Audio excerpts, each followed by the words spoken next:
বৌমা তুমি কি বানাচ্ছ? আমি অনেক দিন পর আবার একটু থানকুনি পাতার বড়া বানাবো, তার জন্য পেঁয়াজ কাঁচা লঙ্কা কুচিয়ে নিয়েছি আর দিয়ে দিলাম থানকুনি পাতা, কারণ এই পাতাটাই খেতে যে বিশাল উপকার।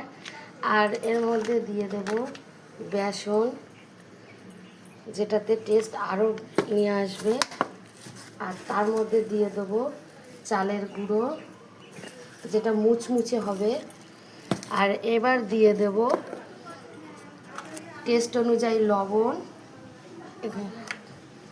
একটু সামান্য হলুদ কালারের জন্য, আর একটু মশলা সামান্য জিরে গুঁড়ো, লঙ্কা গুঁড়ো, যেহেতু কাঁচা লঙ্কা দিয়েছি যে যার ঝাল অনুযায়ী সেভাবে খাবে তোমরা, সামান্য ধনে গুঁড়ো দিয়ে এবার এটাকে আমি ভালো করে মাখবো, তারপরে ছাকা তেলে ভাজবো। চলো ভাজা যাক। এখানে তেল গরম হয়ে গেছে, আর এই থানকুনি পাতার মাখাটা নিয়ে পেঁয়াজির মতন গোল গোল করে সুন্দর করে আমি ছাকা তেলে ভেজে নেব। আর এই ভাজা হয়ে গেলে রেডি। কেমন লাগছে দেখতে অবশ্যই কিন্তু আমাদের কমেন্ট করে জানিও।